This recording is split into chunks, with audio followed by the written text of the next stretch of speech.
तो कल हमने क्या किया था, अमल की जितनी भी अभिक्रियाएं हो सकती है वो हमने सारी कर ली थी।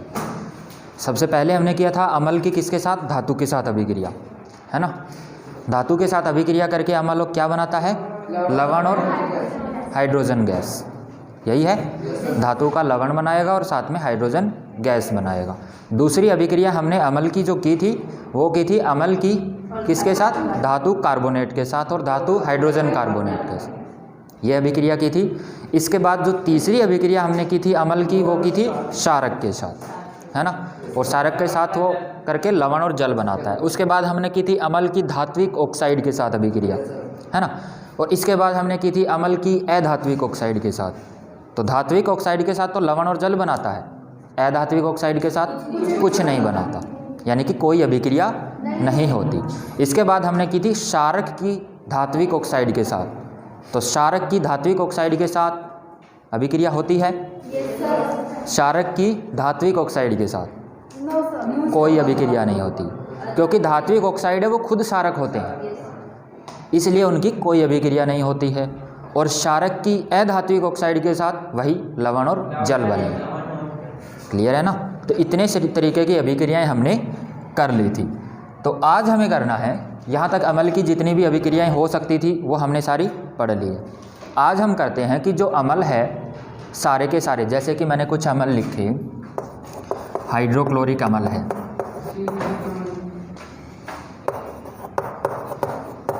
हाइड्रोक्लोरिक। ऐसे ही एक है सल्फ्यूरिक अमल,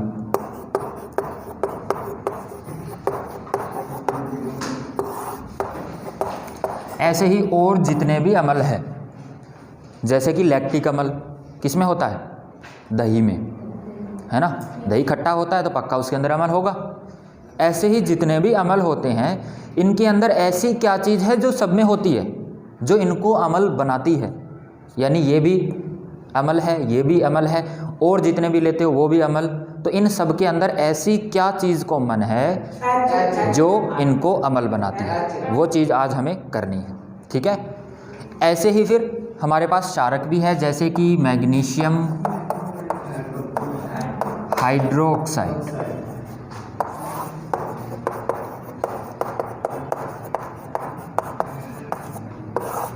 इनके अंदर ऐसी क्या चीज़ कॉमन है जो इनको क्या बनाती है, क्षारक बनाती है, ठीक है ना। तो ये चीज़ हमें आज पढ़नी है। अमल के अंदर क्या ऐसी जो सब अमल के अंदर होती है, और क्या ऐसी चीज़ है सब के सब क्षारक के अंदर होती है जो उनको क्या बनाती है, क्षारक। और ऐसी क्या चीज़ है जो उनको बनाती है, अमल, ठीक है। वो एक चीज़ वो आज हमें पढ़नी है। क्लियर है। चल, तो उसको पता करने के लिए हमें कोई ना कोई टेक्निक लगानी पड़ेगी, सीधी सी बात है, सीधी तो हमें पता चलेगी नहीं, है ना। तो हमने क्या किया, हमने कुछ अमल उठा लिए, कुछ क्षारक उठा लिए, और कुछ ऐसे भी उठा लिए जो ना ही तो अमल थे और ना ही क्षारक थे, ठीक है ना। ऐसे कुछ चीज़ें उठा ली और उनको क्या किया। अब हम वो टेक्निक की बात कर रहे हैं जिससे हमें पता चलेगा कि सारे अमल के अंदर क्या समानताएं हैं और सारे के सारे क्षारक के अंदर क्या समानताएं हैं। समानताएं मतलब क्या एक चीज़ है जो सब में कॉमन है, ठीक है ना। तो हमने क्या किया, एक ऐसे बीकर लिया, ठीक है। हमने जो चीज़ें ली जाएंगे, पहले इसकी संरचना देखो, इसके अंदर हमने क्या किया। तो हमने यहाँ पे एक ऐसे कॉर्क नाम सुना है, ऐसे लकड़ी का ही कुछ होता है, यूँ समझ लो लकड़ी की कोई चीज़ है, और लकड़ी अपने अंदर से विद्युत को जाने देती है कि नहीं जाने देती, नहीं जाने देती ना। उसके ऊपर 2 कील लगा दी ऐसे, ठीक है,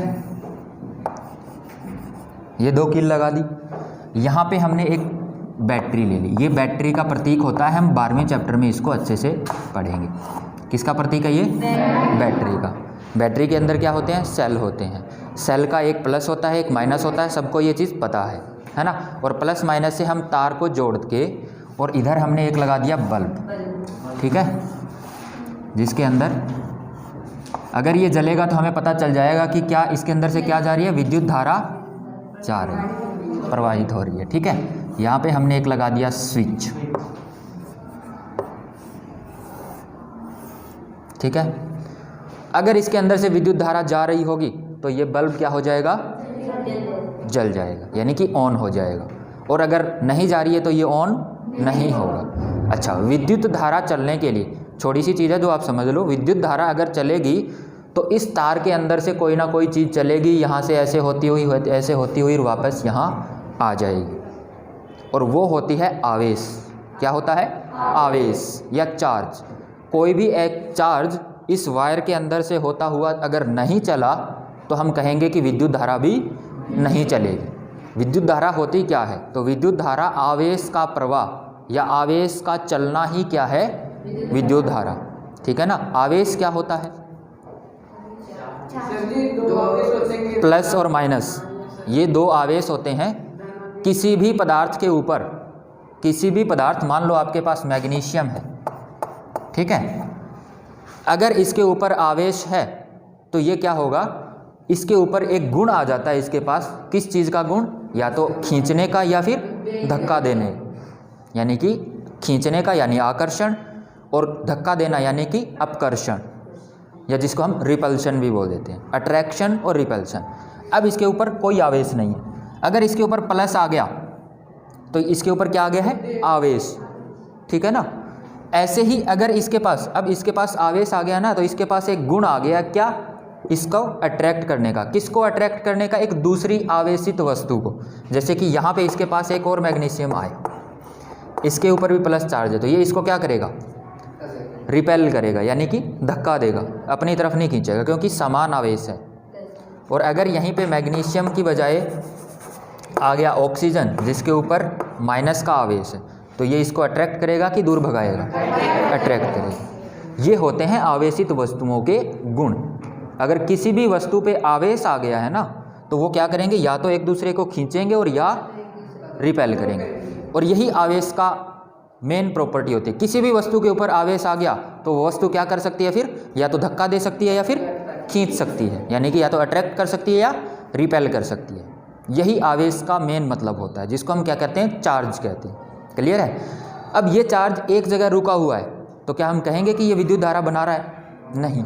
जब ये आवेश थोड़ा बहुत चलने लग जाए, ठीक है ना, जब भी ये आवेश चलने लग जाएगा तो हम क्या कहेंगे कि विद्युत धारा बन गई है, यानी वहाँ पे क्या है? विद्युत धारा चल रही है। क्लियर है ना। अब ये मैग्नीशियम बहुत भारी होता है, इसको चलना बहुत मुश्किल होता है, तो ये जितना छोटा होगा उतना ही चलना इसके लिए आसान होगा। और हम जिस छोटे से छोटे कण को जानते हैं ना अब तक, वो सबसे छोटा कण है इलेक्ट्रॉन, और उसके ऊपर आवेश कैसा होता है? सबसे छोटा कण जिसको अब तक हम जानते हैं। तो बताओ, इसका चलना ज़्यादा आसान या इसका? इसका चलना। तो विद्युत धारा इससे ज़्यादा बनेगी कि इससे? क्लियर है ना, क्योंकि ये ज़्यादा अच्छे से चल सकता है, और जो जितना ज़्यादा अच्छा से चलेगा विद्युत धारा भी उतनी ही अच्छी बनाएगा, क्योंकि हमें पता है विद्युत धारा क्या है? आवेश का चलना। ये हम चैप्टर जब विद्युत वाला करेंगे तो और भी अच्छे से करेंगे कि विद्युत धारा क्या होती है, उसका फॉर्मूला क्या होता है, कैसे उसको कैलकुलेट करते हैं, सारी चीज़ें डिटेल में। ठीक है ना। तो फिलहाल आपको इतना समझना कि विद्युत धारा क्या होती है? आवेश का चलना। क्लियर है ना। अगर इसको लिखना चाहते हो तो कहीं लिख लो, विद्युत धारा। मैंने क्यों बताई आपको? क्योंकि यहाँ पे यही चीज़ तो होने वाली है। ठीक है ना। जैसे ही हमने स्विच ऑन किया और फैन, पंखा चलने लग गया, तो उस वायर के अंदर से क्या चीज़ आ रही होगी? विद्युत धारा। और विद्युत धारा के अंदर भी कौन आ रहे होंगे? प्लस या माइनस, कोई ना कोई आवेश आ रहा होगा, यानी वो आवेश चल रहा है, तभी वो क्या बना है? विद्युत धारा बनी। हाँ, ये प्रवाह है, प्रवाह ही चलना ही होता है। ठीक है। चलो अब यहाँ पे आ जाओ। ये कौन सा टर्मिनल होता है बैटरी का? प्लस। ये होता है माइनस टर्मिनल। और हमेशा आवेश प्लस से माइनस की तरफ जाता है। क्यों जाता है? क्योंकि इलेक्ट्रॉन के ऊपर कैसा आवेश होता है? माइनस होता है। तो इलेक्ट्रॉन तो यहाँ से देखो, यहाँ तो आ नहीं सकता इलेक्ट्रॉन, क्योंकि ये तो खींचेगा नहीं, ये तो धक्का देगा। तो इलेक्ट्रॉन इधर से ऐसे चलता हुआ और यहाँ जाएगा, और विद्युत धारा यहाँ से ऐसी चलती हुई और इधर जाएगी। क्लियर है ना। विद्युत धारा की दिशा किस से किस तरफ होती है? प्लस से माइनस की तरफ। और इलेक्ट्रॉन की दिशा किस से किस? माइनस से प्लस की तरफ। ये थोड़ी सी चीज़ें हैं जो इस चैप्टर की नहीं है, लेकिन फिर भी ये हम कर रहे हैं तो हम थोड़ा सा समझ लेते हैं, ताकि हमें ये चीज़ अच्छे से समझ जाए। ठीक है ना। तो विद्युत धारा आपको पता चल गई है, प्लस से माइनस की तरफ। अब हमने क्या किया? इस स्विच को कनेक्ट कर दिया। ठीक है ना। और जैसे ही इस स्विच को हमने कनेक्ट किया, यहाँ से चार्ज या आवेश चलना स्टार्ट होगा। यहाँ तक चला चला चला और यहाँ तक तो आ गया। अब ये क्या है नीचे, ये तो लकड़ी है, या इसको बोल देते हैं कॉर्क 1 मिनट के लिए, ठीक है। तो यहाँ से आगे यहाँ तक जाने के लिए इसको रास्ता चाहिए, किसको, आवेश को।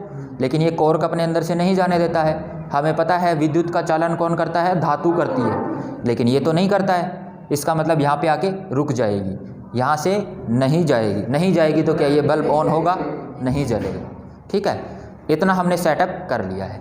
अब हम क्या करते हैं, बारी बारी से इनको इसके अंदर डालते जाते हैं, ठीक है ना। इसके साथ हमने जो 2-3 चीज़ें और ली, वो ले लिया। एक तो ग्लूकोज, ठीक है, ग्लूकोज भी ले लिया है ताकि इसको भी डाल के देखें तो हमें पता चल जाए। अब जैसे ही हमने ये, इसका नाम क्या पता है, एथेनोइक अम्ल। क्या नाम है, एथेनोइक अम्ल, या जिसको हम सिरका भी बोल देते हैं। ये क्या है, सोडियम हाइड्रोक्साइड। ये क्या है,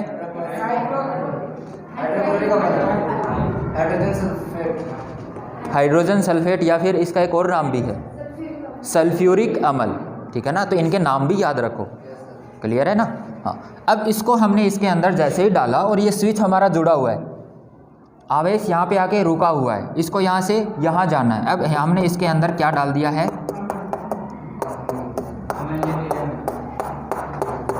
हमने डाल दिया है ये CH3COOH। इसके अंदर अब क्या है, ठीक है। ये जैसे ही डाला ना, वो बल्ब जलने लग गया, ठीक है। इसका मतलब क्या हुआ, वो यहाँ पे जो आवेश रुका हुआ था, इसको यहाँ तक किसने पहुँचाया, इसने पहुँचाया, क्योंकि ये कॉर्क है, ये तो नहीं जाने देगा, है ना। अगर ये नहीं जाने देगा तो पक्का इसने ही कुछ ना कुछ किया है। और आपको पता है विद्युत धारा को चलने के लिए किसकी ज़रूरत होती है, आवेश की ज़रूरत होती है, ठीक है ना। आवेश की ज़रूरत होती है, तो इसने पक्का क्या बनाए होंगे, आवेश बनाए होंगे, ठीक है ना। इसलिए विद्युत धारा चली। फिर हमने धीरे धीरे इसकी जानने की कोशिश करी कि कैसे आवेश बनते, क्या CH3+ और COOH नेगेटिव, क्या ऐसे बनते हैं। और हमेशा ध्यान रखना, कोई भी न्यूट्रल या उदासीन चीज़ जब आप तोड़ते हो ना, तो उसके अंदर से हमेशा 2 आवेश निकलेंगे, एक प्लस और एक माइनस, क्योंकि प्लस और माइनस मिलके ही तो क्या करते हैं, उदासीन करते हैं, ठीक है ना। जैसे कि मैं ये कह दूं, एक वस्तु है जो जिसके ऊपर कोई आवेश नहीं है, तो उसके अंदर एक प्लस और एक माइनस रहा होगा, तभी तो वो उदासीन है, ठीक है ना। अगर इसके ये माइनस कम कर दें तो कैसा आवेश आ जाएगा इसके ऊपर, और अगर ये वाला कम कर दें और ये वाला छोड़ दें तो कैसा आवेश, माइनस आवेश। और अगर इसको बीच में से तोड़ देंगे तो हमारे पास क्या बनेगा, एक वस्तु बनेगी जिसके ऊपर प्लस आवेश होगा और एक वस्तु बनेगी जिसके ऊपर माइनस आवेश। अब इस पूरे के ऊपर देखो कोई आवेश नहीं है, अगर ये कहीं से भी टूटागा, कहीं से भी टूटा होगा तो एक प्लस और एक माइनस पक्का बनेगा, क्योंकि पूरे के ऊपर कोई आवेश नहीं है। और अगर आपने प्लस और माइनस नहीं बनाया तो फिर ये गलत हो जाएगा, क्यों, क्योंकि प्लस और माइनस मिल के ही तो ये बनाएंगे ना। क्लियर है इतनी चीज़। कोई भी वस्तु अगर टूटती है तो प्लस और माइनस आवेश बनाती है। अब ये कैसे टूटेगा, क्या ऐसे टूटेगा, क्या ये ऐसे टूटेगा, क्या ये ऐसे टूटेगा, कितने भी तरीके हो सकते हैं टूटने के। लेकिन ये जब टूटता है ना तो एक फिक्स तरीके से टूटता है। हमने इसको बार बार एक्सपेरिमेंट करके देखा, ठीक है, और हमने देखा ना तो ये सिर्फ ऐसे टूटता है, ठीक है, ऐसे टूटता है। तो एक तो ये वाला आयन बना क्योंकि इसके ऊपर आवेश आ गया है, माइनस का आवेश, और एक ये बना धनात्मक आवेश, ठीक है ना। जब हमने इसको डाला तो ये वाला बना और ये वाला, क्लियर है। अब जब इसको या इसको किसी भी एक को डालते हैं, पहले हम इसको डाल के देखते हैं। जब HCl डालते हैं तो हमारे पास ऐसा बनता है और H पॉजिटिव, ठीक है। जब इसको डालते हैं तो हमारे पास बनता है, ठीक है ना। हर एक के अंदर क्या चीज़ कॉमन आ रही है, H+ आयन, और सारे के सारे है क्या, अम्ल है, क्लियर है ना। तो इससे हमें क्या पता चला कि सबके अंदर क्या कॉमन है, H प्लस आयन। ये किस एक्सपेरिमेंट से हमें पता चला? इस एक्सपेरिमेंट से। एक्सपेरिमेंट के अंदर हमने क्या किया कि हमने एक कॉर्क लिया, उसके ऊपर 2 कील लगाई और कील से हमने विद्युत धारा को गुजारा, ठीक है ना।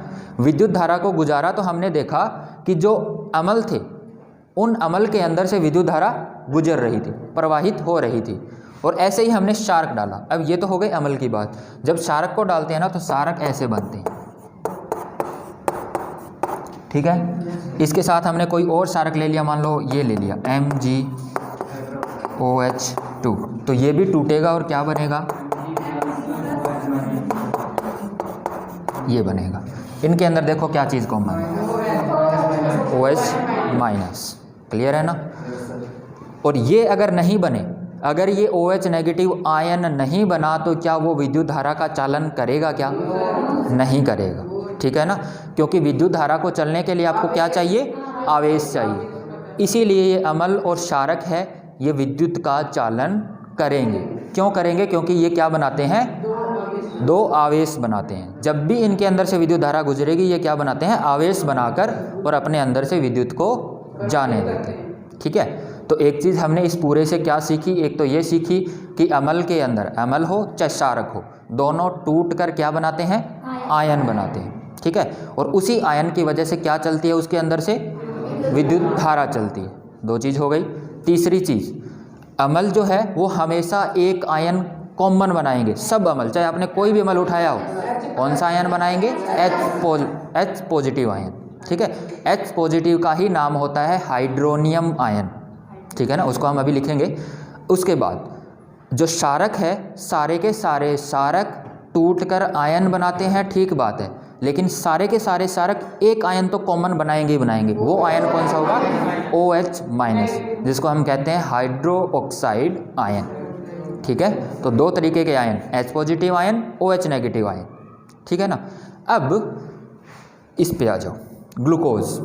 ये ग्लूकोज इसके अंदर डाला तो वो बल्ब नहीं जला, ठीक है ना। ग्लूकोज क्या होता है पता है? C6H12O6। क्या होता है? C6H12O6। ये वही होता है जो हम जो भी खाना खाते हैं ना, उससे जो बनता है वो ये, जो हमारा शरीर काम करने के लिए यूज़ करता है, ठीक है। हमने चाहे रोटी खाई हो, चाहे चाय पी हो, चाहे पानी पिया हो, चाहे अंडा खाया हो, कुछ भी खाया हो, है ना, उन सबसे क्या बनता है? ग्लूकोज, ठीक है। और जब आप बीमार हो जाते हो तो डॉक्टर भी सबसे पहले जो आपके बोतल लगाता है ग्लूकोज की। क्यों? क्योंकि उस वक्त हमारा शरीर है, सीधी सी बात है, बीमार हो गया है तो हमारा शरीर थोड़ा सा ग्लूकोज कम कर देता है बनाना, यानी कि काम करना थोड़ा सा गड़बड़ा जाता है। तो डॉक्टर सबसे पहले क्या करता है? शरीर को, बॉडी को रिलैक्स करने के लिए डायरेक्ट ही ग्लूकोज देता है, ताकि हमारी बॉडी थोड़ी सी रिलैक्स हो जाए और ठीक हो जाए जल्दी, ठीक है ना। तो ये ग्लूकोज जब हमने इसमें डाला तो बल्ब नहीं जला। इसका मतलब ग्लूकोज के अंदर क्या नहीं बना? आयन नहीं बना, यानी कि ग्लूकोज टूटा नहीं, ठीक है ना। है इसके अंदर भी हाइड्रोजन, है इसके अंदर भी ऑक्सीजन। अगर ये चाहता तो OH नेगेटिव या फिर H पॉजिटिव कुछ दे सकता था, लेकिन नहीं दिया। अब इसके बाद आप ये भी देखना कि ग्लूकोज होता, किसी ने चख के देखा है ग्लूकोज? मीठा मीठा सा होता है, देखना, ठीक है ना। देखना, कोशिश के अंदर डाला, बल्ब नहीं जला, इसका मतलब ये आयन नहीं बनाया इसने, इसका मतलब ये अम्लीय क्षारक नहीं है। अब आपके पास एक तरीका और भी बन गया है। आपके पास कोई भी ऐसा पदार्थ है, इसको आप कैसे पता करोगे? ना तो आपके पास लिटमस पत्थर है, ना कोई और चीज़ है, बस आपके पास वो पदार्थ है। आपके पास एक बैटरी है, आपके पास वायर है, और आप क्या उस पदार्थ से पता कर सकते हो कि वो अम्लीय क्षारक है कि नहीं? कर सकते हो ना। अगर उसके अंदर से विद्युत धारा जाएगी तो वो पक्का अम्लीय क्षारक है, और अगर विद्युत धारा नहीं जा रही है तो वो अम्लीय क्षारक नहीं है, ठीक है ना ये चीज़। चलो, तो इसका मतलब अब एक चीज़ और भी कि अगर H पॉजिटिव आयन दे रहा है तो वो क्या है? अम्ल। अगर OH नेगेटिव आयन दे रहा है तो क्या है? क्षारक। और कोई पदार्थ जो ना तो H पॉजिटिव दे रहा है ना ही OH नेगेटिव दे रहा है, लेकिन आयन ज़रूर दे रहा है, कोई और आयन, हम कह देते हैं Cl नेगेटिव दे रहा है, क्या वो अम्लीय क्षारक होगा? क्या नहीं होगा, ठीक है ना। ये बात भी समझने वाली। क्षारक होने के लिए क्या देना जरूरी है? OH negative. अम्ल होने के लिए कौन सा आयन? H positive. अगर ये दोनों ही नहीं है, कोई तीसरा आयन बन रहा है, तो वो अम्ल या क्षारक नहीं होगा। तो यहाँ से हमने एक चीज़ और भी सीखी, वो ये कि अम्ल का अम्लीय गुण, यानी कि अम्ल है वो अम्ल क्यों होते हैं, तो किसकी वजह से होते हैं, वो H पॉजिटिव आयन की वजह से। और जो क्षारक है वो क्षारक क्यों होते हैं, OH नेगेटिव आयन की वजह से। क्लियर है ना ये चीज़। चलो इन 3-4 क्वेश्चंस को हम थोड़ा सा लिख लेते हैं अच्छे से।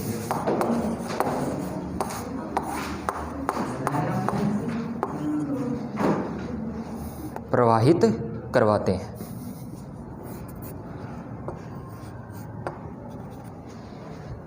ठीक है, ये हमारा है क्वेश्चन।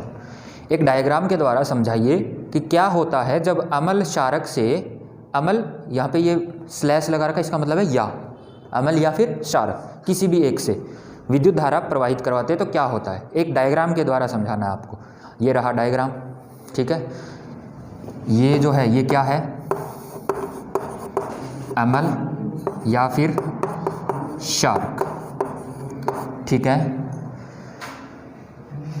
यहाँ पे ये क्या था हमारा, स्विच।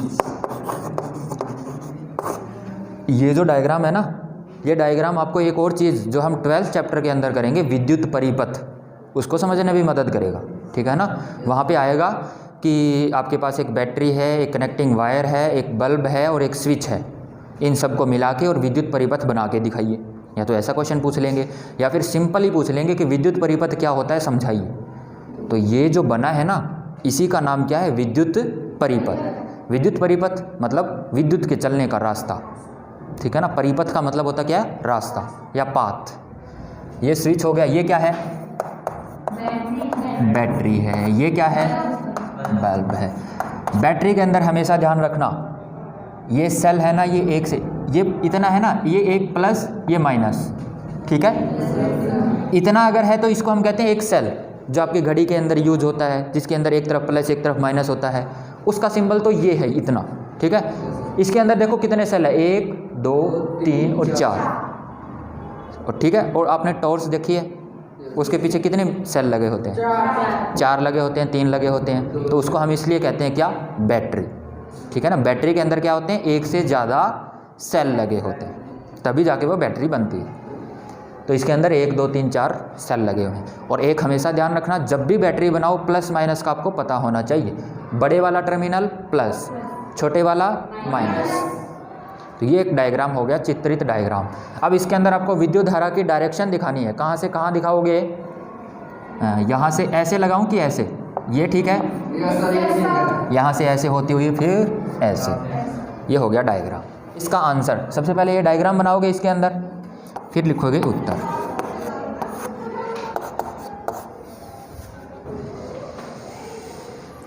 इधर लिख दूँ, यहाँ पे, इससे आगे ऊपर लिख रहा हूँ, यहाँ टूटकर आयन बनाते हैं और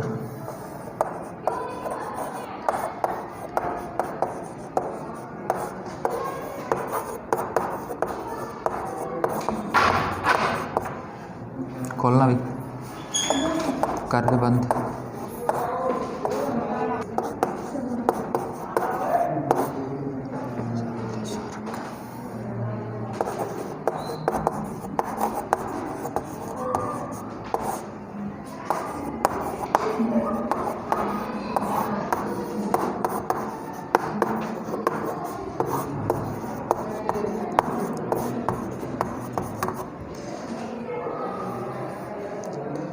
ठीक है।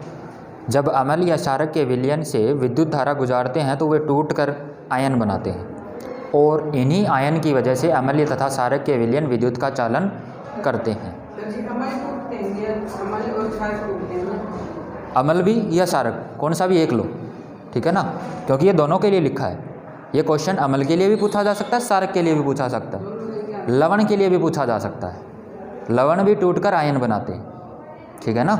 लेकिन फिलहाल अम्ल और क्षारक का पढ़ रहे हैं। अगर लवण का पूछ लिया जाए तो वहाँ पे भी ध्यान रखना, क्योंकि लवण अम्ल हो चाहे क्षारक हो चाहे लवण हो, तीनों ही टूटकर क्या बनाते हैं, आयन। और हमेशा ध्यान रखना, कोई भी पदार्थ अगर विद्युत का चालन कर रहा है ना, कोई भी पदार्थ अगर विद्युत का चालन कर रहा है तो वो टूट कर आयन बनाएगा, तभी वो विद्युत का चालन करेगा, ठीक है ना। आयन मतलब आवेश, और आवेश की वजह से ही विद्युत का चालन होगा, ठीक है ना। अगर कोई भी पदार्थ, अम्ल, क्षारक, लवण ऐसा कुछ भी बता ही नहीं रखा आपको, सिंपल बोल दिया है कि एक पदार्थ इसके अंदर डाला हुआ है और उसकी वजह से ये बल्ब नहीं जल रहा है, तो उस पदार्थ के अंदर क्या नहीं बने होंगे, आयन नहीं बने होंगे। ज़रूरी नहीं है वो अम्ल हो, क्षारक ही हो, क्लियर है ना। क्योंकि विद्युत धारा को चलने के लिए आवेश की आवश्यकता होती है, बिना आवेश के नहीं चल पाती। अब इसके अंदर एक तरफ मैंने एक तार जोड़ा, एक इधर तार जोड़ा, और क्या ये इसके अंदर से आवेश जाएगा क्या, ठीक है ना। इसका मतलब ये जो है इसके अंदर कौन नहीं है, आवेश नहीं है या आयन नहीं है, ठीक है ना।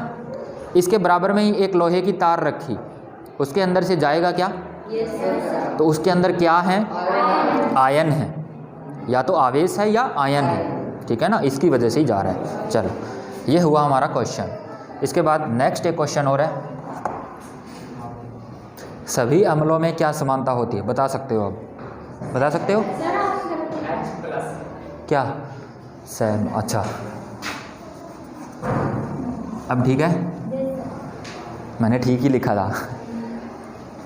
सभी अम्लों में क्या समानता होती है,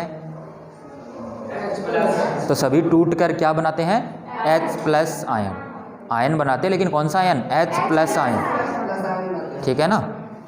तो ये समानता होती है। इसी क्वेश्चन को अगर बदल के पूछा जाए तो ऐसे भी पूछा जा सकता है कि सभी आयन टूटकर क्या, सभी अम्ल टूटकर कौन सा आयन बनाते हैं, तो कौन सा, H+ आयन। तो इसके और मैं एक क्वेश्चन और भी लिखना चाहूँ,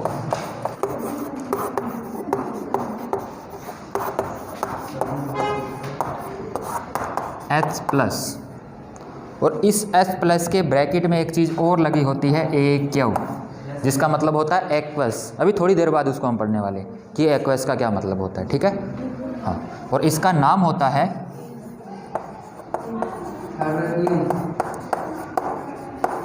हाइड्रोनियम आयन, ठीक है ना। जो इतनी देर से आप H+ बोले जा रहे हो, उसी का ही नाम क्या है, हाइड्रोनियम आयन, ठीक है ना। अगर ऑप्शन टाइप क्वेश्चन दिया हुआ हो और उसके अंदर ये H+ के बजाय वो लिख दे हाइड्रोनियम आयन, तो कंफ्यूज नहीं होना, दोनों एक ही चीज़ है, ठीक है। सभी आयन टूटकर H+ एक्वस आयन बनाते हैं। क्लियर हुआ ये क्वेश्चन। ऐसे ही एक और क्वेश्चन, ये क्वेश्चन आप खुद लिखोगे, सभी क्षारकों में क्या समानता होती है। हाँ बिल्कुल, इसकी जगह क्या लिख दोगे, क्षारक, सभी।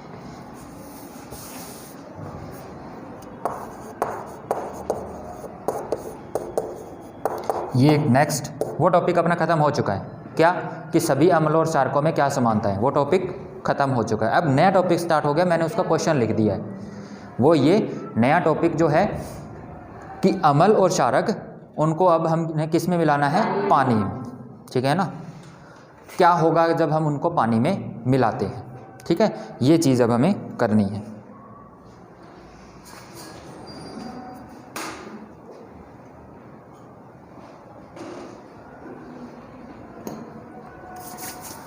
ऊपर वाला लिख लिया है, करें आगे। अब अम्ल और क्षारक, सबसे पहले अभी हमने देखा था टूटकर कौन से आयन बनाते हैं, ठीक है। अम्ल और क्षारक को अगर हमने पानी के अंदर में, अच्छा एक चीज़ और यहाँ पे एक बड़ी इंटरेस्टिंग चीज़ आती है, वो ये कि हमें अम्ल को पानी में मिलाना चाहिए या पानी को अम्ल में मिलाना चाहिए। क्या दोनों चीज़ एक ही है, अम्ल को पानी में, पानी को अम्ल में, दोनों चीज़ यहाँ पे एक नहीं होती। वैसे एक ही है, मिलेंगे तो दोनों ही, ठीक है ना। चाहे तरबूज को चाकू के ऊपर डालो, चाहे चाकू को तरबूज के ऊपर डालो, क्या होगा, कटना किसको है, तरबूज को। लेकिन यहाँ ऐसा नहीं है, यहाँ थोड़ा सा डिफरेंस आ जाता है। अगर आपने अम्ल और क्षारक को पानी में मिलाया है और ये दोनों बहुत प्रबल अम्ल है, वो भी अब हमें पढ़ने वाले हैं, प्रबल दुर्बल क्या होते हैं। बहुत प्रबल यानी कि स्ट्रॉन्ग, यानी कि तकड़े अम्ल है, और आपने क्या किया, इनके अंदर पानी मिला दिया, तो जिस भी बर्तन के अंदर आप मिला रहे हो उस बर्तन से ये बाहर निकल सकते हैं या वो बर्तन टूट सकता है, ठीक है ना। क्यों, क्योंकि ये बहुत ज़्यादा एनर्जी, ऊष्मा निकालते हैं, और ऊष्मा निकालने वाली अभिक्रिया कौन सी होती है, ऊष्माक्षेपी, यानी कि बहुत ज़्यादा ऊष्माक्षेपी अभिक्रिया होती है। ठीक है। इसलिए हम क्या नहीं करते, अम्ल या क्षारक के अंदर पानी नहीं मिलाते। हम क्या करते हैं, थोड़ा थोड़ा क्षारक बिल्कुल ड्रॉप में 1-1 2-2 बूंद पानी के अंदर मिलाते हैं और पानी को हिलाते रहते हैं। ठीक है, मिलाते रहते हैं और हिलाते रहते हैं। क्लियर है ना, ताकि एकदम से ज़्यादा एनर्जी, ज़्यादा ऊष्मा ना निकले और हम ठीक ठाक से उसको मिला सकें। क्लियर है ना। तो हमेशा किसको किस में मिलाएंगे, अम्ल क्षारक को पानी में मिलाएंगे या पानी को अम्ल या क्षारक के अंदर, अम्ल या क्षारक को पानी में मिलाएंगे। ये तो हमारी हुई एक प्रिकॉशन, यानी कि हमें क्या चीज़ें ध्यान रखनी है। ठीक है, इसके बाद मिला दिया हमने, क्या होगा मिलाने से, तो जब भी आप अम्ल या क्षारक को पानी के अंदर मिलाओगे या तो क्या हो गए, वो मिलेंगे ही नहीं। ठीक है ना, लेकिन ऑलमोस्ट सारे अम्ल और सारे क्षारक मिल जाते हैं, कुछ एक होते हैं जो नहीं मिलते हैं, बाकी लगभग सारे मिल जाते हैं। ठीक है ना, और जब मिलते हैं तो ये क्या बनाएंगे, आयन बनाएंगे। ठीक है, पानी के अंदर मिलकर क्या बनाएंगे, ये आयन बनाएंगे, और तभी इनका क्षारकीय या अम्लीय गुण दिखता है। ठीक है ना, अगर अम्ल है तो उसका गुण कब दिखेगा, तब दिखेगा जब वो पानी में मिल जाएगा, क्योंकि पानी में मिलने के बाद ही उसके अंदर कौन सा आयन बनेगा, H पॉजिटिव आयन। और ऐसे ही जब क्षारक को आप पानी के अंदर मिलाओगे तो उसके अंदर कौन सा आयन बनेगा, OH नेगेटिव आयन। ठीक है, अब आप यहाँ पे आ जाओ, यहाँ क्या लिखा हुआ है, AQ।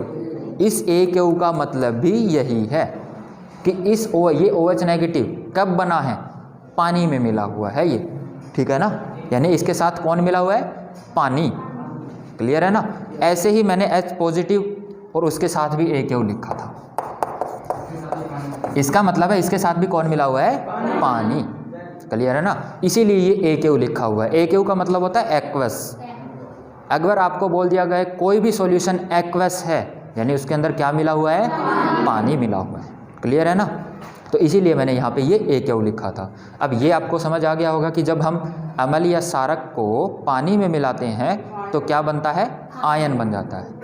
वो क्षारक है या अम्ल है, वो टूट कर क्या बना देता है, आयन बना देता है। क्लियर है ना, जो अम्ल है वो बनाएगा H पॉजिटिव आयन और जो क्षारक है वो क्या बनाएगा, OH नेगेटिव आयन। क्लियर है। अच्छा, अब आपके पास एक अम्ल है HCl, HCl ले लो, कोई भी ले लो। ठीक है, ये अम्ल है, इसके अंदर हमने पानी मिला दिया है, और एक HCl है जिसके अंदर पानी नहीं मिलाया है। इस HCl को हमने किसके ऊपर डाला, लिटमस के ऊपर, एक इसको डाला लिटमस के ऊपर। आपको पता है अम्ल का गुण अम्लीय कब होता है, जब उसके अंदर क्या बन जाएगा, H पॉजिटिव आयन बन जाएगा। अगर H पॉजिटिव आयन नहीं बनाना तो उसका अम्लीय गुण भी नहीं होगा, यानी कि वो खट्टा नहीं लगेगा आपको। क्लियर है ना, यानी वो खट्टा नहीं लगेगा, इसका मतलब वो लिटमस का रंग भी नहीं बदलेगा, इसका मतलब वो हल्दी का रंग भी नहीं बदलेगा। ठीक है ना, तो इसका मतलब ये है HCl प्लस H2O, इन दोनों को मिला के और मैंने लिटमस के ऊपर डाला, और एक इस HCl को मैंने लिटमस के ऊपर डाला।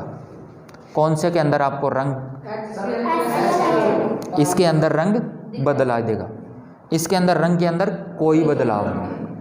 इसको हम कह सकते हैं सूखा, और इसको हम क्या बोल सकते हैं, ठीक है ना। तो ये चीज़ बहुत ही इंपॉर्टेंट चीज़ निकल के आई है। सबसे पहली चीज़ तो ये निकल के आई कि अम्ल अम्लीय क्यों होते हैं,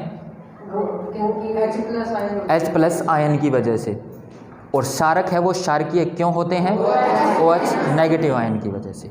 ठीक है, ये बहुत इंपॉर्टेंट चीज़ निकली। दूसरी चीज़ ये कि अगर उनके साथ अम्ल के साथ पानी नहीं मिला है तो वो कौन सा आयन नहीं बनाएंगे, H पॉजिटिव आयन नहीं बनाएंगे, और H प्लस नहीं बनाएंगे तो वो अम्ल भी नहीं होंगे।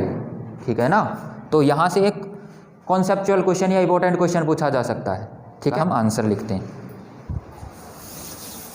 इस क्वेश्चन का आंसर लिख सकते हो क्या आप? क्या लिखोगे? जब हम अम्ल या क्षार को पानी में मिलाते हैं तो वो आयन बनाते हैं। तो वो क्या बनाते हैं? आयन बनाते हैं। और कौन कौन से आयन? H प्लस और OH नेगेटिव। एक पर्सन लिखो अब।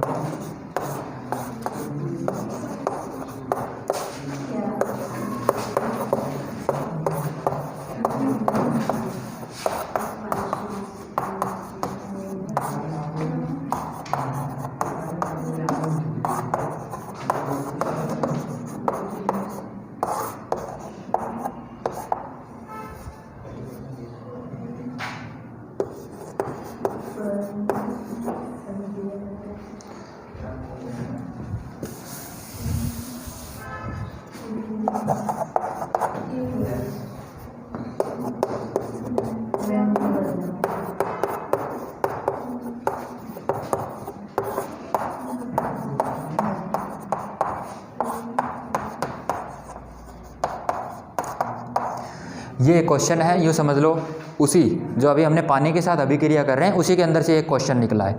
ठीक है, क्या कोई अम्ल या क्षारक सूखे लिटमस के साथ सूखे लिटमस के रंग में कोई परिवर्तन करेंगे या नहीं करेंगे? ठीक है, तो नहीं करेंगे। बहुत बढ़िया। ठीक है, अब मैंने सूखा यहाँ पे लिख दिया है, वो क्या कर सकता है, इस सूखे की बजाय इस सूखे को इस अम्ल के साथ जोड़ सकता है। कैसे जोड़ेगा कि अम्ल के अंदर पानी नहीं मिला है।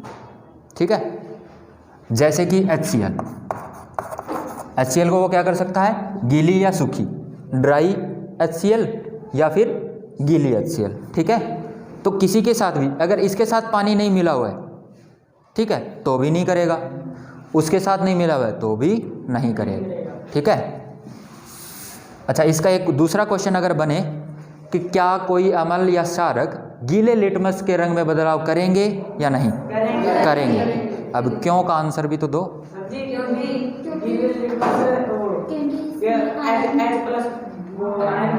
हाँ, क्योंकि गीले लिटमस के साथ अम्ल या क्षारक क्या बना देंगे, आयन बना दें, या तो H पॉजिटिव या OH नेगेटिव आयन बना देंगे और उसकी वजह से रंग में परिवर्तन आ जाएगा। तो हमने जो शुरू में बिल्कुल स्टार्टिंग में जब क्लास की थी तब हमने किया था कि जैसे ही अम्ल में डाला तो अम्ल के अंदर लिटमस पत्थर लाल रंग का, क्षारक के अंदर नीले रंग का। तो अब आपको ये चीज़ समझ में आ रही होगी कि ऐसी क्या चीज़ हो रही थी कि वो लाल हो रहा था। तो क्या हो रही थी, H+ आयन बन रहा था उस वक्त। क्या बन रहा था, H+ आयन, इसकी वजह से वो रंग परिवर्तन हो रहा था। और अगर नीला हो रहा है तो कौन सा, OH नेगेटिव आयन। चीज़ क्लियर हो रही है ना ये? ठीक है, तो इसका उत्तर क्या, ठीक है, ये क्वेश्चन लिखा मैंने। अब आपके लिए क्वेश्चन है, ये लिख लिया ना क्वेश्चन सबने, आंसर लिख लो, कोई बात नहीं।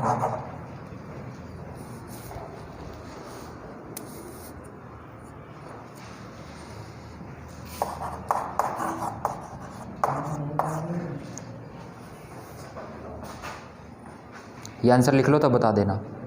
इसका आंसर अब खुद लिख सकते हो, क्या कोई अम्ल या क्षारक गीले लिटमस के रंग में बदलाव करेंगे या नहीं? तो आंसर क्या होगा, हाँ। लिखो, फटाफट लिखो, ये क्वेश्चन भी लिखो और ये आंसर भी लिखो।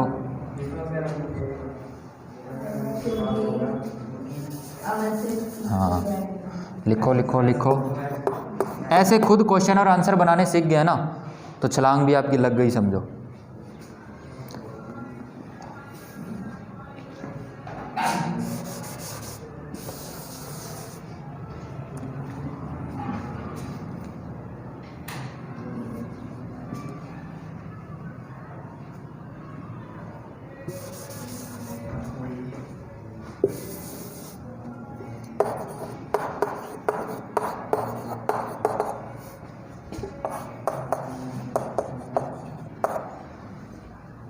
हाँ, लिटमस के रंग में बदलाव होगा क्योंकि अम्ल या क्षारक से टूटकर आयन बन जाते हैं। ठीक है ना, आप अपनी लैंग्वेज में भी लिखो लेकिन सही लिखना बस। दो छोटे छोटे क्वेश्चन हो रहे हैं, इसका आंसर बता सकते हो?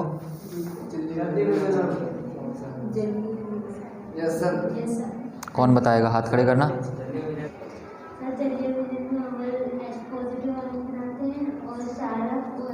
OH नेगेटिव आयन बनाते हैं। जो आप बोल रहे हो ना उसी को ही लिख देना बस।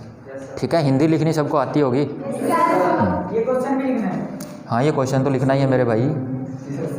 कोई प्रिंट वगैरह कोई मशीन है तो वो कर ले, है क्या? अम्ल तो बनाएंगे क्या, H पॉजिटिव, और क्षारक बनाएंगे क्या,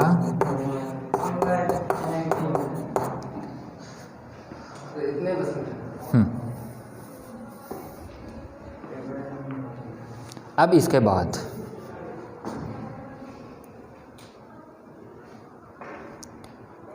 क्षारक और अम्ल को हमने तोड़ भी दिया, किससे, विद्युत धारा से। क्षारक और अम्ल को हमने पानी में भी मिला दिया।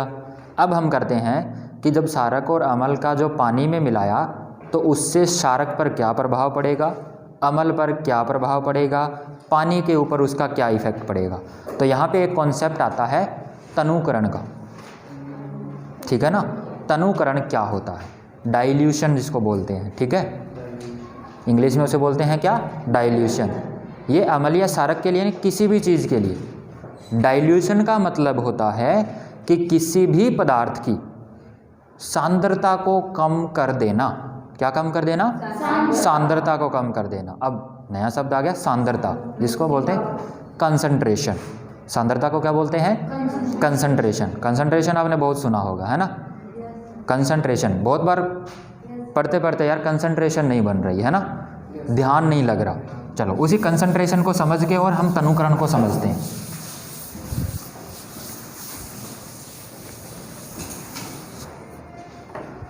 मैं यहाँ पे ये मैंने एक बीकर लिया, ठीक है, इसके अंदर भी पानी है, ठीक है। एक और बीकर लिया मैंने, इसके अंदर भी उतना ही बिल्कुल पानी है। क्लियर है, दोनों के अंदर कोई बदलाव नहीं है, सेम एज इट इज़। अब इसके अंदर एक पदार्थ है, वो कोई भी पदार्थ हो, मान लेते हैं 1 मिनट के लिए सोडियम, या कोई और पदार्थ मान लो। उस पदार्थ के इसके अंदर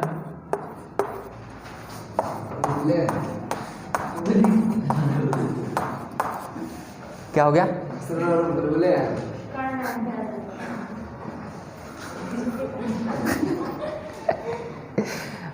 ये पदार्थ है, इसके ये कण है। इतना दिमाग तो ला ले यार, बुलबुले हर बार बुलबुले ही नहीं होंगे। सोडियम के पदार्थ के इसके अंदर 4 कण हैं, इसके अंदर 2, 2, 4, 2, 6, 2, 8 और 2, 10 कण हैं, ठीक है। किसके अंदर ज़्यादा कण हैं, उस तरफ वाले में। इसी को, ये चीज़ें साइंस में बहुत बार आती है, क्योंकि साइंस के अंदर, केमिस्ट्री के अंदर हर बार आपको विलयन घोल बनाना होगा, ठीक है ना। तो हर बार आप ये नहीं कहोगे, क्योंकि देखो अगर मैं कह दूं ये भी किसका विलयन है, सोडियम का, ये भी किसका विलयन है, सोडियम का, ठीक है। दोनों के अंदर पानी है, दोनों के अंदर सोडियम है, बस फ़र्क क्या है, दोनों के अंदर सोडियम के कणों का फ़र्क है। एक के अंदर सोडियम के कण ज़्यादा, एक के अंदर सोडियम के कण कम, ठीक है ना। इसी को ही साइंस के अंदर, क्योंकि ये बार बार ये चीज़ें आ रही थी, तो हमने क्या किया, हमने ये किया कि इसको हमने एक नाम ही दे दिया पर्टिकुलर, कि हर बार ये चीज़ें जब होंगी हम इस नाम से बता देंगे, और वो नाम था सांद्रता। क्या नाम था, सांद्रता, ठीक है। सांद्रता किसी भी विलयन, किसी भी सॉल्यूशन के अंदर जो हमने पदार्थ मिलाया है वो कितनी मात्रा में है, ठीक है ना। इसके अंदर ज़्यादा मात्रा में, इसके अंदर कम मात्रा में, तो इसकी सांद्रता ज़्यादा, इसकी सांद्रता कम। क्लियर है ना, कि किसी भी दिए गए विलयन के अंदर आपने पदार्थ कितना मिलाया है, कितनी मात्रा में मिलाया है, वही उसका क्या कहलाता है, सांद्रता, ठीक है। सांद्रता सबको क्लियर हुआ ना। किसी भी दिए गए विलयन के अंदर हमने अपना पदार्थ है वो कितनी मात्रा में मिलाया है, ठीक है। वैसे ये 9th क्लास की चीज़ है, लेकिन कोई बात नहीं, ये है ज़्यादा सांद्रता वाला, ये है कम सांद्रता वाला, ठीक है। अगर हमने ज़्यादा सांद्रता वाले पदार्थ से कम सांद्रता वाला पदार्थ बनाना है तो हमें क्या करना होगा, या तो हम क्या करें, इसके अंदर पानी मिला दें और मिला दें, तो इसके अंदर कण कम हो जाएंगे, पानी ज़्यादा हो जाएगा। या फिर हम क्या करें, इसके अंदर से कुछ कण निकाल के और 4 ही कण छोड़ें, यानी हमने इसकी क्या, हम कम क्या कर रहे हैं, कण कम कर रहे हैं, सांद्रता कम कर रहे हैं। एक एक कण को निकालना बहुत मुश्किल होता है भाई, वो इसलिए क्योंकि कण का साइज़ बहुत छोटा होता है, ठीक है ना। पहले तो उसको देखने के लिए ही हमें माइक्रोस्कोप चाहिए होगा, ठीक है ना। तो सांद्रता ये है ना, इसके लिए क्या चाहिए हमें, कि उसके अंदर जो कण है वो या तो उस सॉल्यूशन की मात्रा बढ़ा दो तो उसकी सांद्रता कम हो जाएगी। सांद्रता है ना वो प्रति इकाई का मतलब होता है कि इतनी इतनी दूर में कितने हैं, देख, ठीक है ना। अब ऐसे ही इसके अंदर गोले बनाए,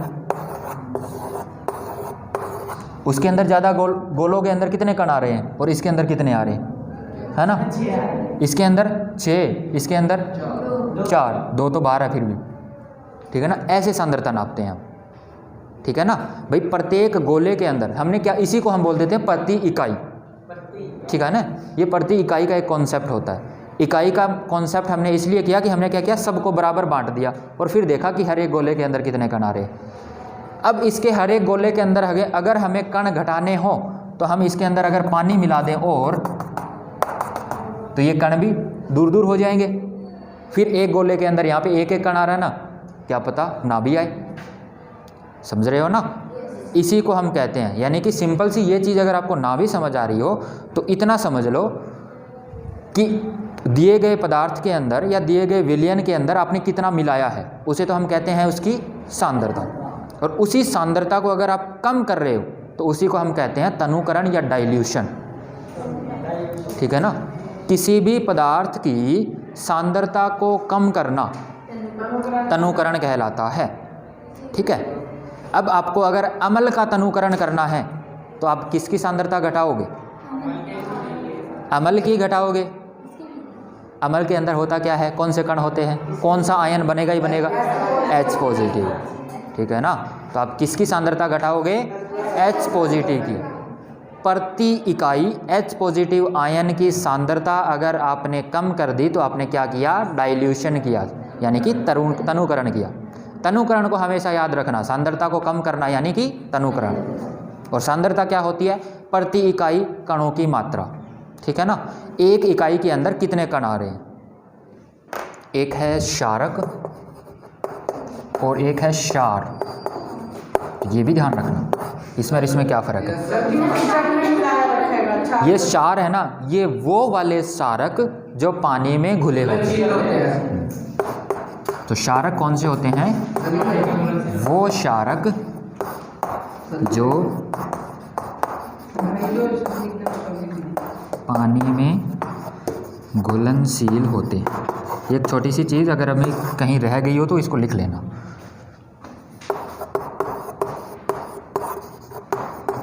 जैसे CaOH2 कैल्शियम हाइड्रोक्साइड, ये क्या है? क्षारक, क्षार।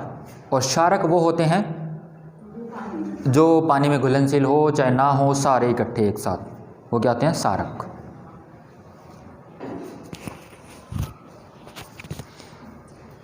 चलो इससे आगे अब हम क्या करना है, हमने पानी में मिला दिया, हमने विद्युत धारा भी गुजार ली। अब हम देखते हैं कि कौन सा अम्ल कितना ज़्यादा प्रबल है, कौन सा अम्ल कितना ज़्यादा दुर्बल है, या कौन सा क्षारक कितना प्रबल है। अब ये प्रबलता एक नया शब्द आया, प्रबल यानी कि स्ट्रॉन्ग। ठीक है ना। और स्ट्रॉन्ग या फिर दुर्बल यानी कि वीक, कमज़ोर। ठीक है। कितना कमज़ोर, इसको हम कैसे नापेंगे? तो इसका तो आपको अगर आप थोड़ा सा दिमाग लगाओ तो पता कर सकते हो। सारे अम्ल के अंदर क्या होता है? H positive. और सारे क्षारक के अंदर, ये आपको पता है। तो अगर आपको वीक पता करना है तो भी इनसे ही पता होगा, और अगर स्ट्रॉन्ग पता करना है तो भी इन्हीं से पता होगा। ठीक है। अब इन दोनों में भी कॉमन कौन है? H है। यानी कि अगर हमने H का पता लगा लिया तो हमें दोनों का ही अंदाज़ा हो जाएगा। ठीक है ना। इसका मतलब इन दोनों में से ही हमने एक को ले लिया, क्या? H।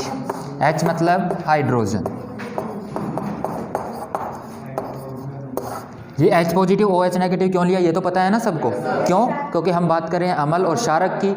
अम्ल के अंदर H पॉजिटिव होता है और क्षारक के अंदर OH नेगेटिव होता है। ठीक है।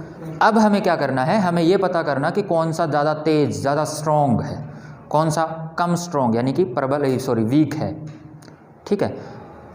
अगर ये H पॉजिटिव आयन है किसी के अंदर तो वो क्या होगा? अम्ल। और किसी के अंदर ये H पॉजिटिव आयन ज़्यादा है तो वो क्या होगा? प्रबल अम्ल। सिंपल है। अगर ये H पॉजिटिव आयन कम है तो वो कैसा है? दुर्बल अम्ल। क्लियर है? यही कहानी यहाँ पे। जिसके अंदर OH नेगेटिव आयन ज़्यादा है प्रबल क्षारक, जिसके अंदर OH नेगेटिव आयन कम है दुर्बल क्षारक। ठीक है। तो ये हमें पता कैसे चलेगा? तो ये पता वही कंसंट्रेशन से। किससे? कंसंट्रेशन या सांद्रता से, है ना। सांद्रता से। ठीक है ना। यानी हम क्या करेंगे, किसी भी अम्ल को लेंगे, उसको या तो पानी मिलाएंगे या उससे विद्युत धारा गुजारेंगे, तभी तो आयन मिलेंगे हमें। तो हम क्या करते हैं, थोड़ा सा पानी मिलाते हैं। अमल लेते हैं और उसको पानी में मिलाते हैं और देखते हैं कि वो अमल कितने आयन बना रहा है। एक हमने लिया HCl, एक लिया हमने H2SO4, एक लिया हमने HNO3, एक लिया हमने CH3COOH यानी कि एथेनोइक एसिड। चारों को लेके और पानी के अंदर बारी बारी मिला के देखा तो ये देखा कि जो CH3COOH है ना, आयन तो ये भी देता है और आयन ये भी देता है, HNO3, दोनों अमल है। तो कौन सा आयन देंगे? H प्लस आयन देंगे। लेकिन ये वाला है ना, ये H प्लस आयन बहुत ज़्यादा देता है। मान लेते हैं 1 मिनट के लिए कि ये अगर 20 देगा ना तो ये 5 ही आयन बताता है। तो बताओ कौन सा दुर्बल कौन सा प्रबल? ये दुर्बल और ये प्रबल। पता किससे चला? इसकी सांद्रता से। इसको हमने मिलाया किस में? पानी में। क्लियर है ना? तो ऐसे हम पता करते हैं कौन सा प्रबल अमल है और कौन सा दुर्बल अमल है। क्लियर है ना सबको? चलो तो ये चीज़ एक बार के लिए लिख लो।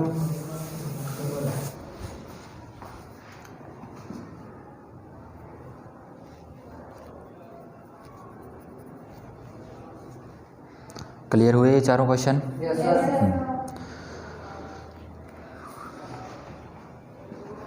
प्रबल अमल हो गए, दुर्बल अमल हो गए, प्रबल क्षारक, दुर्बल क्षारक।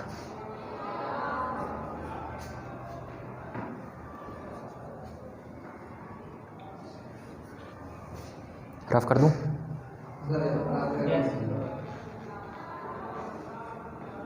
थोड़ी स्पीड बढ़ाओ। रफ में लिख रहे हो कि फेयर में लिख रहे हो? तो स्पीड बढ़ा लो थोड़ी। इतना अच्छे से थोड़ी लिखना है, अच्छे से लिखने का मौका भी मिलेगा।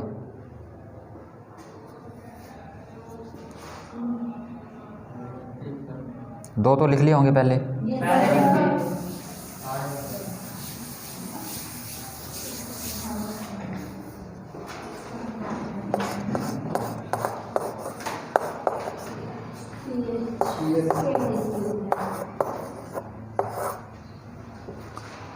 ठीक है ना?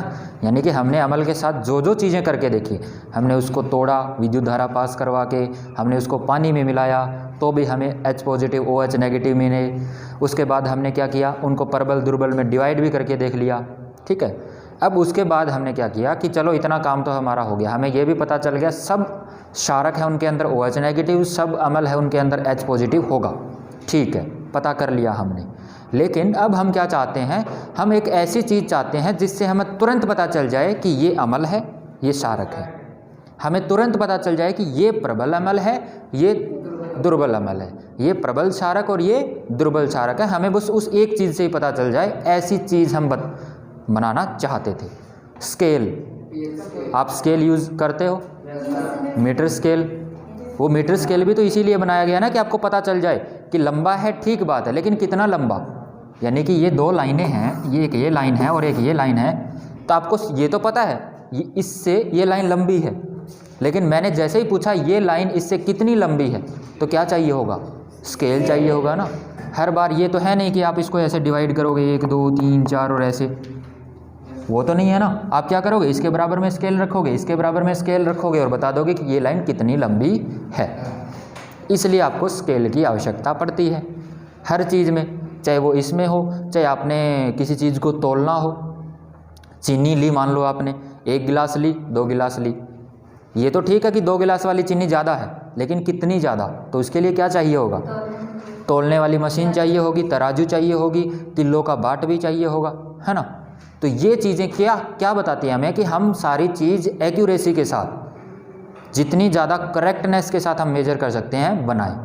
पीएच स्केल है वही काम करता है जो हमें एक्यूरेट पता चल जाए। हमारे पास 2 एसिड है HNO3 और एक एसिड है H2SO4, दोनों अमल हैं, ठीक है ना। हमें पता है अमल है, लेकिन इनमें से कौन सा ज़्यादा स्ट्रॉन्ग, कौन सा ज़्यादा प्रबल है, ये वाला कि ये वाला, ये नहीं बता सकते हम। जब तक हमें पीएच स्केल नहीं है हमारे पास, यानी कि कोई मापने की चीज़ नहीं है हमारे पास, तब तक हम नहीं बता पाएंगे। और इसी के लिए हमने क्या बनाया है? पीएच स्केल, ठीक है। बिल्कुल डिट्टो वैसा ही जैसा ये स्केल होता है, मीटर स्केल या तराजू होता है, या ऐसे ही वॉल्यूम नापने के लिए भी कोई चीज़ होती है, ऐसे ही टाइम नापने के लिए जैसे कोई चीज़ होती है, ठीक है ना। जैसे मैं कहूँ अभी से 5 मिनट पहले, तो ये तो एक्यूरेट हो गई। और अभी मैं ऐसा भी बोल दूँ अभी से थोड़ी देर पहले, थोड़ी कितना थोड़ा, 5 4 10 कितना, 5 मिनट भी थोड़े में 2 मिनट भी थोड़े में और 10 मिनट भी थोड़े में, ठीक है ना। लेकिन 2 मिनट बिल्कुल अभी का और 10 मिनट बहुत टाइम का, ठीक है ना। आपको टाइम इसी से पता चल रहा है। अगर घड़ी नहीं बनाई होती तो सारे कन्फ्यूज़ रहते कि कितना थोड़ा। वही चीज़ इस स्केल की है, क्लियर है ना। इसीलिए हमें स्केल की ज़रूरत पड़ी और हमने बनाया ये, ठीक है ना। अब बात आती है कि जैसे हमने ये स्केल बनाया, हर स्केल की बनने की अपनी एक कहानी होती है, ठीक है।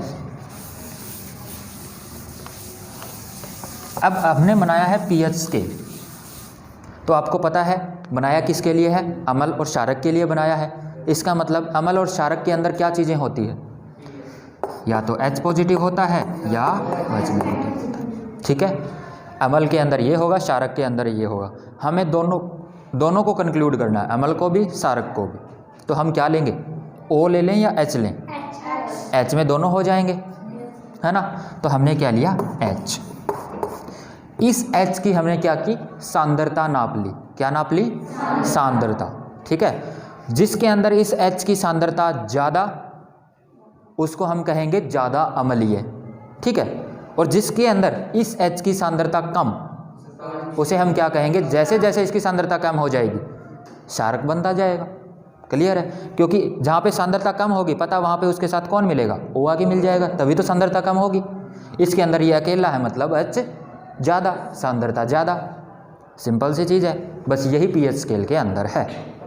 पीएच स्केल के अंदर क्या मापी जाती है, हाइड्रोजन की सांद्रता या हाइड्रोजन आयन की सांद्रता, ठीक है। जिसके अंदर हाइड्रोजन आयन की सांद्रता ज़्यादा वो उतना ही ज़्यादा अम्लीय है, क्लियर है। जैसे जैसे हाइड्रोजन की सांद्रता कम होती जाएगी उसकी जो अम्लीयता है वो घटती जाएगी, क्लियर है ना।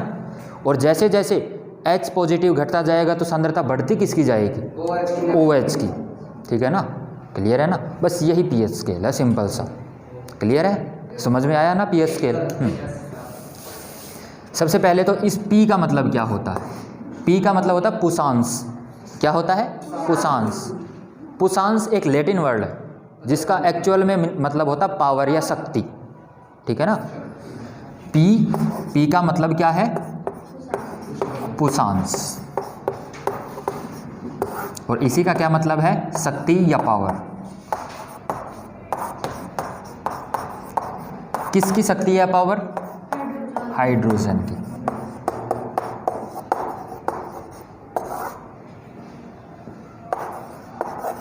ठीक है, ये तो जो हमने अभी समझा है उसको मैंने यहाँ पे लिखा है, क्लियर है ना। चलो इसी को अगर आपको क्वेश्चन फॉर्म में लिखना हो,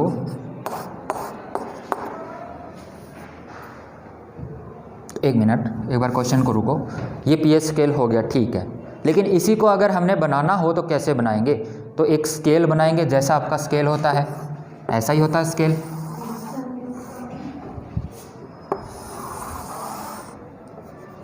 ठीक है, मीटर स्केल आपने देखा है, ऐसा ही होता है। ये भी स्केल है तो इसको भी हमने ऐसा ही बना दिया है, ठीक है। अब इसके अंदर हम क्या करते हैं, जो हमारा पीएच स्केल है उसको फिक्स भी करना पड़ेगा कि इस तरफ इतना होता है, इस तरफ पीएच इतना होता है, इधर अम्ल होंगे, इधर क्षारक होंगे, तो वो चीज़ें, ठीक है।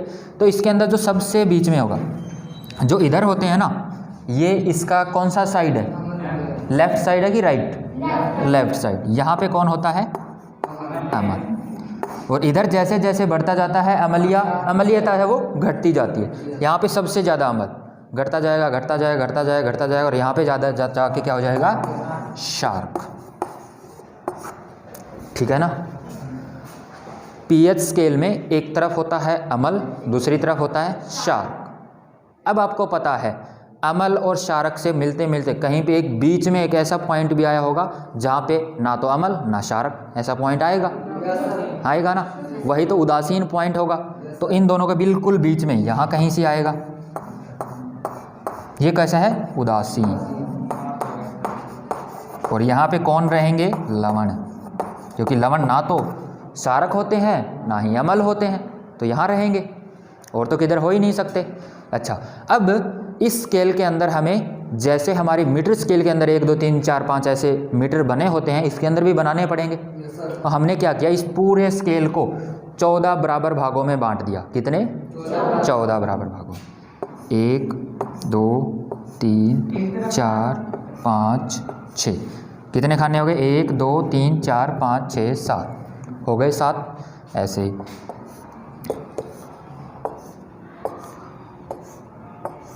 1 2 3 4 5 6 7। ठीक है, टोटल कितने बराबर भागों में हो गया ये? 14 बराबर भागों में। क्लियर है? तो यहाँ से चलना स्टार्ट करेंगे। ये है 0 1 2 3 4 5 6 7 8 9 14। ठीक है, अब ये तो हमारा हो गया पीएच स्केल का हमने बना लिया। अब हमने पीएच स्केल जो बनाया किसकी शक्ति मापता है? वो हाइड्रोजन। ठीक है ना? और आपको पता है हाइड्रोजन किस में, हाइड्रोजन आयन जो उसकी सांद्रता है वो अम्ल में ज़्यादा होगी कि क्षारक में? अम्ल में ज़्यादा होगी। तो इधर सांद्रता ज़्यादा होगी। किसकी सांद्रता ज़्यादा होगी? अम्ल की या हाइड्रोजन की। यहाँ पे हाइड्रोजन की सांद्रता ज़्यादा, मतलब इसमें मैं कह दूँ कि हाइड्रोजन की सांद्रता अगर 0 है तो पूरी सांद्रता किसकी? हाइड्रोजन की। और 0 किसकी होगी? OH की, OH नेगेटिव की। क्लियर है? अब जैसे ही इससे इस तरह बढ़े किसकी सांद्रता घटेगी? इसकी तो घटेगी और इसकी बढ़ेगी, मतलब थोड़ी सी ज़्यादा हो गई इसकी और इसकी कम। ऐसे करते जाए और यहाँ पे जाके किसकी सांद्रता ज़्यादा? OH की सांद्रता ज़्यादा। ज़्यादा को हम ऊपर ही लिखेंगे और कम वाले को नीचे। ठीक है, अब इस लाइन को आप मिलाओगे तो ये लाइन तो ऐसे मिलेगी फिर। क्लियर है? ये लाइन है, ये किसकी सांद्रता बता रही है?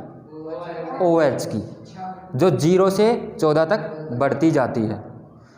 और ये वाली लाइन, इसको थोड़ा अलग बनाए तो मैं ऐसे बना देता हूँ। ये आपकी बुक के अंदर शायद ये लाइन ना भी मिले, लेकिन फिर भी आपको तो पता होना चाहिए ना। क्लियर है? ये वाली लाइन किसकी सांद्रता बता रही है? अम्ल की, H पॉजिटिव की। क्लियर है? यानी कि H पॉजिटिव की, यहाँ से आपको इन लाइनों से क्या पता चल रहा है कि H पॉजिटिव की आयन की सांद्रता, यानी कि H पॉजिटिव है उसकी सांद्रता 0 से 14 की तरफ जाते हैं तो घटती है और OH नेगेटिव की बढ़ती है। बस ये अगर एक लाइन आपको पता है तो आप बहुत सारे क्वेश्चन के आंसर कर सकते हो। कैसे आंसर? जैसे कि 2 पदार्थ है, एक की पीएच है 5, एक की पीएच है 8। किसके अंदर हाइड्रोजन आयन की सांद्रता ज़्यादा? 5 वाले के अंदर ज़्यादा, क्योंकि ये देखो ये रहा 5 और 8 ये रहा, यहाँ ज़्यादा यहाँ कम, क्योंकि जैसे इधर बढ़ते जाएंगे ये सांद्रता तो घटती जाएगी। तो इसके अंदर कौन ज़्यादा? H positive. कौन कम? OH। ठीक है, ये ज़्यादा ये कम। ये एरो कई बार हम बता देते हैं बस नॉर्मल, समझ भी रहे हो आप भी, मतलब ज़्यादा कम, कम का मतलब एरो नीचे की ओर। ये तो बस ऐसे ही बना रहा हूँ, कोई ज़्यादा इसका लॉजिक नहीं है। ऐसे ही H पॉजिटिव इसकी कम और OH नेगेटिव इसका, दे दिया आंसर। ठीक है ना? अगर ये आपको ये स्केल थोड़ा सा दिमाग में ध्यान है तो ये लॉजिकल आंसर आप कर सकते हो। क्लियर है ना? वरना कंफ्यूज हो जाओगे। हमेशा ध्यान रखना 0 यानी अम्ल, अम्ल के अंदर आपको पता है कौन सा आयन होता है? H positive. तो H पॉजिटिव आयन की सांद्रता बढ़ती जाएगी, 0 से 14 की तरफ बढ़ोगे घटती जाएगी। OH नेगेटिव के आयन 0 से 14 की तरफ बढ़ोगे तो बढ़ती जाएगी। क्लियर है ना? ये है आपका पीएच स्केल।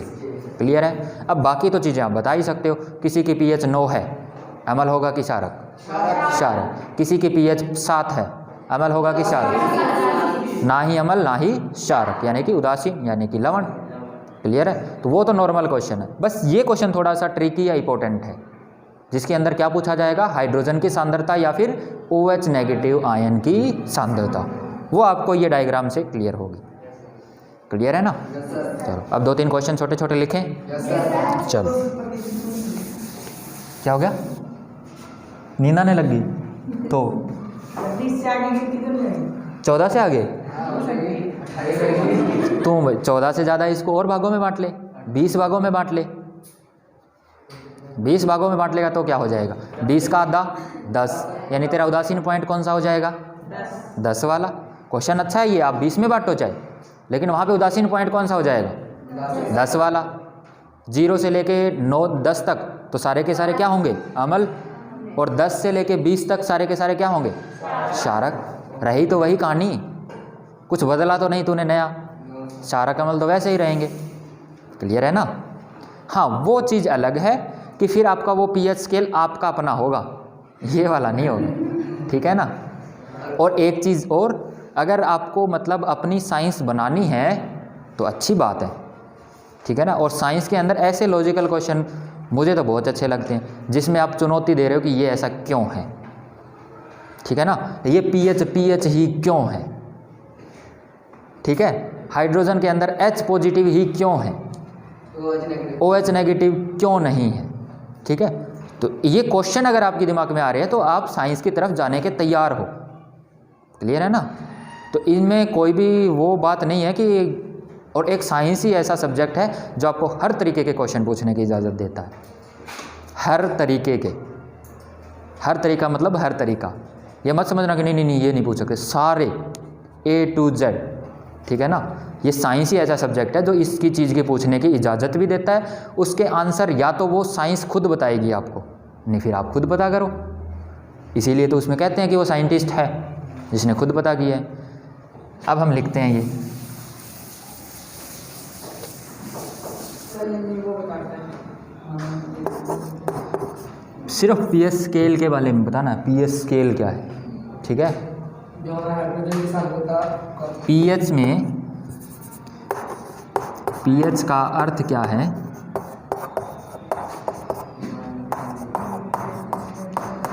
पुशांश of hydrogen. ये अगर पीएच की फुल फॉर्म पूछे ना आपसे तो भी आपको यही लिखना, पुशांश ऑफ हाइड्रोजन। इसी को अगर इंग्लिश में आप लिखो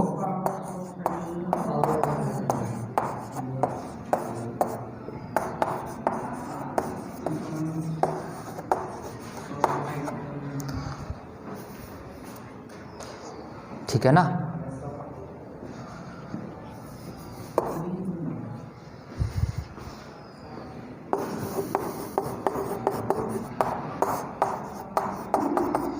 हाइड्रोजन आयन की सांद्रता मापता है। आप ये नहीं कहोगे कि वो अम्ल और क्षारक के बारे में बताता है, क्योंकि मेन काम तो यही करता है ना वो। ये है पीएच स्केल। क्लियर है? अब इसके बाद में थोड़ा सा इसके बारे में और लिख देते हैं। इसके अंदर कितने भागों में बटा होता है ये? 14 बराबर भागों।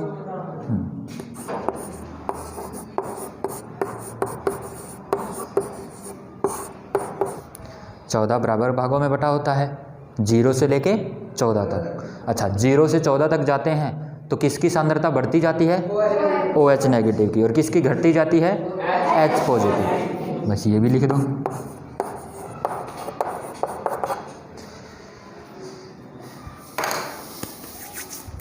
ठीक है यहाँ तक? दोनों की घटती जाती से बढ़ती जाती। अच्छा, शाबाश, सो नहीं रहे हो मतलब।